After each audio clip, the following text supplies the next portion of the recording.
ભારત અને પાકિસ્તાન વચ્ચે હાલ જે પરિસ્થિતિ સર્જાઈ છે તેની વચ્ચે આ મહત્વના સમાચાર મુખ્યમંત્રી ભૂપેન્દ્ર પટેલે મહત્વપૂર્ણ બેઠક બોલાવી છે। સ્ટેટ ઇમરજન્સી ઓપરેશન સેન્ટર ખાતે આ બેઠકનું આયોજન કરવામાં આવ્યું છે।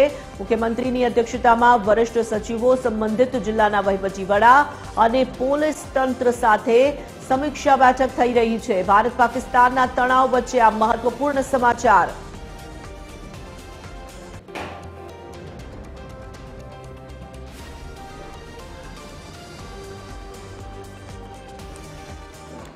तो आज विषय पर વધુ વિગતો સાથે એસોસિએટ એડિટર સોનલ અનડકટ જોડાઈ ચૂક્યા છે। સોનલ, મહત્વપૂર્ણ બેઠકોનો ધમધમાટ જોવા મળી રહ્યો છે। મુખ્યમંત્રીની અધ્યક્ષતામાં અત્યારે હાલ જે બેઠક યોજાઈ રહી છે તેને લઈને શું અપડેટ્સ? जी तुरल अमे हाल एसयूसी सेंटर खाते छीए। स्टेट इमरजन्सी सेंटर खाते हाल बैठकों जो धमधमाट है चाली रो है। जो कि मुख्यमंत्री हजू सुधी अँ पहुंच्या नहीं, पण गृह राज्यमंत्री हर्ष संघवी अँ पहुंची चूक्या है। एनो जो माहौल है तो हूँ आपने बतावा मांगीश। जोई शको छो कि जे रीते अहींया जोवामां आवी रह्युं छे। गृह राज्यमंत्री हर्ष संघवी अहीं पहुंची चूक्या है। थोड़ी वार में मुख्यमंत्री पण अहीं पहुंचशे। पण महत्वनुं छे कि जे प्रकारे अत्यारे अधिकारीओ एक पछी एक अहींया पहुंची रह्या छे। हर्ष संघवी जे छे ते जोई शकाय छे। साथे ज बाजुमां जे महसूल अधिक सचिव जयंती रवि अने एम के दास पण जोई शकाय छे। जे प्रकारे अत्यारे माहोल अहींया जोवामां आवी रह्यो छे। तोरल एक महत्वपूर्ण उच्च स्तरीय बैठक आयोजित थवा जई रही छे। अधिकारीओ अने गृह राज्यमंत्री अहीं पहुंची चूक्या छे।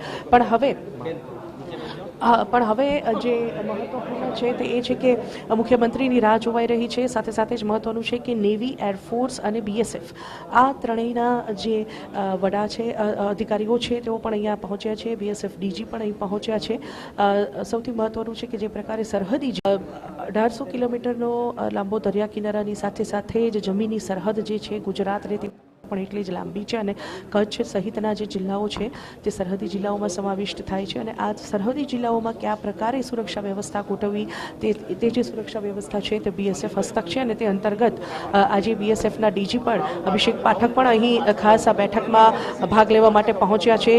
ગુજરાતના જે સમગ્ર તંત્રની વાત કરીએ તો તમામ લોકો એલર્ટ થઈ ચૂક્યા છે, એલર્ટ મોડ પર છે અત્યારે સરકાર। અને જોઈ શકાય છે કે હર્ષ સંઘવી અત્યારે જયંતિ રવિ અને એમ કે दास सहितना जे अधिकारीओ छे तेओ અહીં ઉપસ્થિત છે અને તમામ લોકો ચર્ચામાં વ્યસ્ત છે। મુખ્યમંત્રી આવે તેની રાહ જોવાઈ રહી છે। મુખ્યમંત્રી આવતા જ તમામ જે બેઠકોનો દોર છે તે શરૂ થશે। સ્ટેટ ઇમરજન્સી સેન્ટર ખાતેની વાત કરીએ તોરલ તો જે રીતે અત્યારે માહોલ જોવા મળી રહ્યો છે, અધિકારીઓ જે છે તેઓ પણ જે કોન્ફરન્સ રૂમ છે ત્યાં સુધી પહોંચી રહ્યા છે। જોઈ શકાય છે કે જે કોન્ફરન્સ રૂમ છે તે પણ અહીં દેખાઈ રહ્યો છે અને તે કોન્ફરન્સ રૂમ ખાતે જે અધિકારીઓ છે તેઓ પહોંચશે અને ત્યારબાદ જે બેઠકનો દોર છે તે શરૂ થશે। અત્યારે મહત્વનું છે કે જે પ્રકારે મુખ્યમંત્રીના આવવાની રાહ અહીં જોવાઈ રહી છે। મુખ્યમંત્રી અહીં પહોંચશે, તેમને રિસીવ કરવા માટે થઈને ગૃહ રાજ્યમંત્રી અને અન્ય જે અધિકારીઓ છે તેઓ અહીંયા પહોંચી ચૂક્યા છે। મહત્વનું છે કે મુખ્યમંત્રી અહીં પહોંચ્યા બાદ સૌપ્રથમ તેઓ જે સરહદી જિલ્લાઓ છે કેમ કે અત્યારે બીએસએફ પણ આ બેઠકમાં ઉપસ્થિત છે। આર્મી અને નેવીના જે एरफोर्स और नेवीना जे अधिकारीओ छे तेओ पण पहुंची चूक्या छे। आवा संजोगोमां सौथी पहला जे सरहदी जिल्लाओ छे तेनी सुरक्षा संदर्भे सुनिश्चितता करवामां आवशे। केम के गईकालनी जो बात करीए तो कच्छ, पाटण अने बनासकांठा जे सरहदी जिल्ला मुख्य गणाय छे त्यां ब्लेकआउट करी देवामां આવ્યો હતો। पण हवे આગળ ઉપર કઈ પ્રકારની રણનીતિ અપનાવવી, પાકની જે નાપાક અવરચંડાઈઓ છે તેની સામે નાગરિકોને કયા પ્રકારે રક્ષણ પૂરું પાડવું અને સાથે સાથે જ કઈ રીતે તેનો સામનો કરવો, આ તમામ જે બાબતો છે તેના સંદર્ભે આજની બેઠકમાં ચર્ચા કરવામાં આવશે। मुख्यमंत्री स्वयं અહીં પહોંચશે અને તેઓ તમામ જે સરહદી જિલ્લાઓ અને આ ઉપરાંત અન્ય જે જિલ્લાઓ છે ત્યાં જે સ્થાનિક પરિસ્થિતિ કયા પ્રકારની પ્રવર્તી રહી છે, સ્થાનિક શું અત્યારે ત્યાં પરિસ્થિતિમાં આગળ વધવું, કઈ રીતે જે સુરક્ષા વ્યવસ્થા છે તે ઊભી કરવી, ખાસ કરીને આવા સંજોગોમાં યુદ્ધ જેવી પરિસ્થિતિ છે ત્યારે સ્થાનિક સ્તરે જે નાગરિકો છે તે પેનિક ન થાય તે સંદર્ભમાં ખાસ ગઈકાલે પણ ગૃહ રાજ્યમંત્રીએ મોડી રાત્રે જ્યારે આ બેઠક બોલાવી હતી તેમાં સૂચના આપી હતી કે નાગરિકો પેનિક ન થાય તેનું ખાસ ધ્યાન રાખવું। કેમ કે જ્યારે મોકડ્રીલ સહિતની જે સૂચનાઓ છે તે કન્ડક્ટ કરવામાં આવી હતી 2 દિવસ પહેલા, ત્યારે હવે વધુ એક વખત બ્લેકઆઉટ તરફ પણ રાજ્ય સરકાર આગળ વધી રહી છે. પણ હવે જ્યારે રાત્રે હુમલા થવાની સંભાવનાઓ વધી રહી છે, ત્યારે સરહદી જિલ્લાઓને સુરક્ષિત કરવા સંદર્ભમાં આજની બેઠકમાં સૂચનાઓ આપવામાં આવશે. ઉપરાંત આરોગ્ય વિભાગની જો વાત કરીએ તો આરોગ્ય વિભાગ પણ અહીંયાના જે દ્રશ્યો છે તે હું આપને બતાવવા માંગીશ. આરોગ્ય વિભાગ પણ જે છે તે સતર્ક થઈ ચૂક્યું છે. જોઈ શકાય છે તોરલ કે મુખ્યમંત્રી પહોંચી ચૂક્યા છે.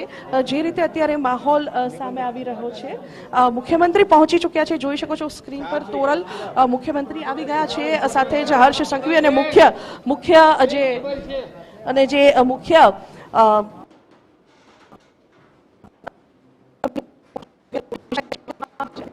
છે તેઓ અહીં પહોંચી ચૂક્યા છે. અને હવે જે બેઠકોનો દોર છે તે શરૂ થશે. અહીંયાના જે દ્રશ્યો છે તે આપ જોઈ શકો છો. તોરલ તમામ જે અધિકારીઓ છે, એરફોર્સ, નેવી અને સાથે સાથે જ BSFના DG પણ અહીં પહોંચી ચૂક્યા છે. સરહદી જિલ્લાઓની સુરક્ષા આજે ખાસ આ બેઠકમાં સુનિશ્ચિત કરવામાં આવશે, કેમ કે જે રીતે આજે પરિસ્થિતિ જોવામાં આવી રહી છે, ગુજરાતના સરહદી જિલ્લાઓની સુરક્ષા વ્યવસ્થા વધુ કડક કરવા માટે થઈને આજની જે પરિસ્થિતિ છે, આજની જે બેઠક છે તેમાં ચર્ચા કરવામાં આવશે. સાથે સાથે જ આરોગ્ય વિભાગની જો વાત કરીએ તો આરોગ્ય વિભાગે પણ તમામ હોસ્પિટલોને સ્ટેન્ડ બાય રહેવાનું સૂચના આપવામાં આવી છે. અને સાથે સાથે જ બ્લડ ડોનેશન કેમ્પ કરી અને રક્ત એકત્રિત કરવા માટેની પણ જે સૂચના આપવામાં આવી છે. હોસ્પિટલો, આરોગ્ય તંત્ર જે છે તુરલ તે પણ સ્ટેન્ડ બાય મોડમાં આવી ગયું છે. અને હાલ જે રીતે અહીં બેઠકનો માહોલ જોવામાં આવી રહ્યો છે, વધુ એક વખત હું અહીંયાનો જે માહોલ છે તે આપને બતાવવા માંગીશ. થોડી મિનિટો પહેલા જ મુખ્યમંત્રી અહીં પહોંચી ચૂક્યા છે અને જોઈ શકાય છે કે આ બેઠક જે છે તે શરૂ થવા જઈ રહી છે. તુરલ થોડી જ સેકન્ડોમાં આપ બેઠકના દ્રશ્યો, મુખ્યમંત્રી પહોંચી ચૂક્યા છે બેઠકમાં અને તેના દ્રશ્યો જે છે તે આપ જોઈ શકશો. જોઈ શકાય છે કે મુખ્યમંત્રીની જે ઉચ્ચ સ્તરીય બેઠક છે તે શરૂ થઈ ચૂકી છે અને મુખ્યમંત્રી અહીં પહોંચી ચૂક્યા છે. જોઈ શકો છો કે જે બેઠક છે તે શરૂ થઈ ચૂકી છે. બેઠક છે તે શરૂ થઈ ચૂકી છે. સ્ટેટ ઇમરજન્સી ઓપરેશન સેન્ટર ખાતે આપ જોઈ શકો છો લાઈવ દ્રશ્યો.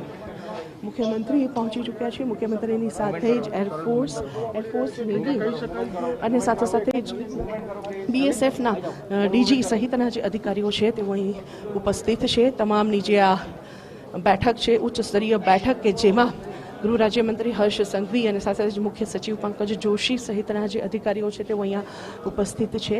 તમામ લોકો હાલ અત્યારે બેઠક શરૂ થશે અને ત્યારબાદ સરહદી જિલ્લાઓ, આ ઉપરાંત જે આરોગ્ય તંત્ર છે તેને પણ વધુ સતર્ક કરવાની જે બાબતો છે તેને ધ્યાન પર લેવામાં આવશે.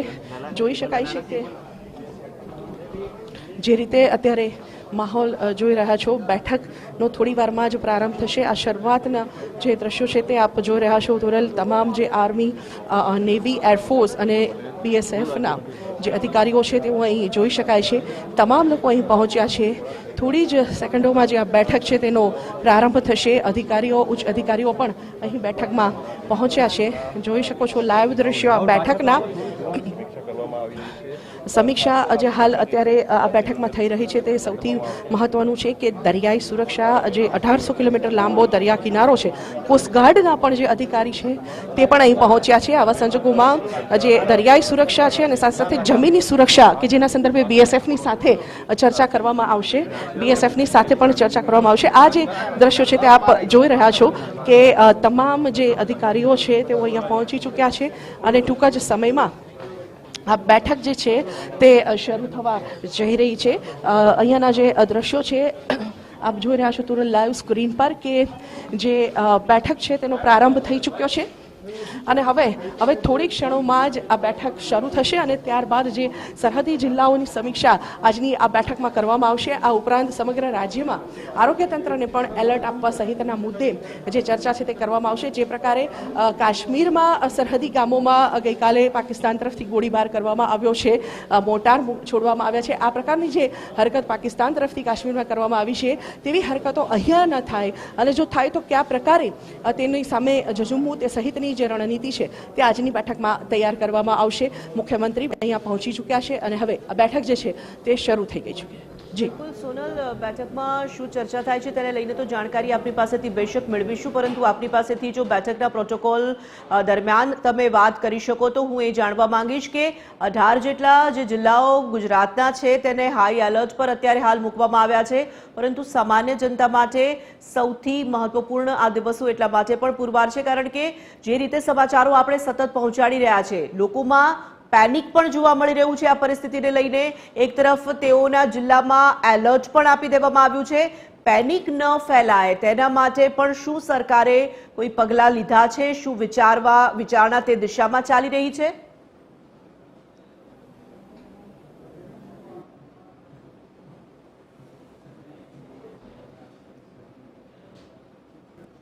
ગૃહ રાજ્યમંત્રી હર્ષ સંઘવીએ જે મોડી રાત્રે બેઠક બોલાવી હતી તેમાં પણ તેમણે વ્યક્તિગત રીતે તમામ સંબંધિત જિલ્લાના કલેક્ટર અને એસપી સાથે ટેલિફોનિક વાતચીત કરી હતી અને તેમણે ખાસ એ સૂચના આપી હતી કે પેનિક ન ફેલાય. પેનિકની જો વાત કરીએ તો પેનિક જે રીતે ફેલાઈ શકે છે તેમાં સૌથી મહત્વનો ફાળો જે છે તે વોટ્સએપનો છે અને સાથે સાથે ટ્વિટર હેન્ડલ્સનો છે. 8000 જેટલા જે ટ્વિટર છે અકાઉન્ટ્સ તે બ્લોક કરી દેવામાં આવ્યા છે. સાથે સાથે જ પાકિસ્તાન સંદર્ભમાં જે વાતચીતો ફેલાવતા હોય, ભારતની વિરુદ્ધમાં જે વાતચીત ફેલાવતા હોય તેવા જે અકાઉન્ટ્સ છે તે પણ બ્લોક કરી દેવામાં આવ્યા છે. આ પ્રકારે કેન્દ્ર સરકાર તરફથી જે પગલાં છે તે લેવામાં આવી રહ્યા છે અને સાથે સાથે રાજ્ય સરકાર પણ સતત કેન્દ્ર સરકારના આ માર્ગદર્શન હેઠળ કામગીરી કરી રહી છે. જે કંઈ પણ ગાઈડલાઇન્સ આવી રહી છે તેના આધાર પર રાજ્ય સરકાર આગળ વધી રહી છે અને રાજ્ય સરકાર તરફથી પણ જે અપીલ કરવામાં આવી છે જનતાને કે કોઈ પણ એવો મુદ્દો સામે આવે તો તેનાથી પેનિક ન થવું અને એટલા માટે થઈને જ મોક ડ્રીલ સહિતના જે આયોજન છે તે કરવામાં આવ્યા હતા. મોક ડ્રીલમાં પણ એક ખાસ જનતાને સૂચના આપવામાં આવી હતી કે સાયરન વાગે એનો મતલબ એવો નથી કે કોઈ હુમલો છે. સાયરન વાગવું એ એક સાવચેતીના સ્વરૂપના ભાગરૂપે છે અને માટે જ બ્લેકઆઉટમાં પણ કયા પ્રકારે વર્તન કરવું, કયા પ્રકારે સ્વબચાવ કરવો, આ તમામ જે બાબતો છે તે લોકો સુધી પહોંચાડવા માટે થઈને સિવિલ ડિફેન્સના જે સ્વયંસેવકો છે, 10,000 જેટલા જે સ્વયંસેવકો છે તે સમગ્ર ગુજરાતમાં ફેલાઈ ચૂક્યા છે. લોકોને આ સંદર્ભે જાગૃતતા આપી રહ્યા છે, માહિતી આપી રહ્યા છે અને આ પ્રકારે જે પ્રોટોકોલ છે તે અંતર્ગત જો વાત કરીએ તો પેનિક ન ફેલાય તે માટે રાજ્ય સરકાર પણ સતત આ સંદર્ભમાં ચર્ચા પણ કરી રહી છે, સૂચનાઓ પણ આપી રહી છે. આજે પણ જે બેઠક થઈ રહી છે તેમાં પણ સૌથી મહત્વનો મુદ્દો આ જ રહેશે કે ખોટી માહિતી જો લોકો સુધી પહોંચે છે તો કયા પ્રકારે લોકો પેનિક ન થાય તે માટે કયા પ્રકારે તેને રોકવી અને કઈ રીતે જે અકાઉન્ટ્સ છે તેને કયા અકાઉન્ટ્સ બ્લોક કરવા. સતત જે સરકાર છે તે ઇન્ટરનેટ ઉપર, વોટ્સએપ ઉપર જે જાહેર માધ્યમો છે લોકો સુધી પહોંચવાના તેના ઉપર સતત નજર રાખી રહી છે અને આ પ્રકારે કોઈ નોટોરિયસ એવું અકાઉન્ટ દેખાય છે કે જેના પરથી ગેરમાહિતી, ગેરસમજણ ફેલાતી હોય, લોકોમાં પેનિક થાય તેવી જો કોઈ માહિતી તે અકાઉન્ટ આપતું હોય તો તેને સત્વરે બ્લોક કરી દેવાની જે ગાઈડલાઇન છે તે પણ કેન્દ્ર સરકાર તરફથી આપવામાં આવી છે. એટલે આ પ્રકારે સતત સોશિયલ મીડિયા પર સરકાર પણ નજર બનાવીને બેઠી છે કે લોકોને પેનિક ના કરવામાં આવે, તેવી માહિતી, ખોટી માહિતી ના ફેલાવવામાં આવે, તે સંદર્ભમાં સરકાર પણ હાલ કાર્યરત છે. જી બિલકુલ સોનલ, અપડેટ્સ માટે જોડાઈશું આપની સાથે. ધન્યવાદ અત્યારે તમામ જાણકારી જે પહોંચાડી છે તેના માટે.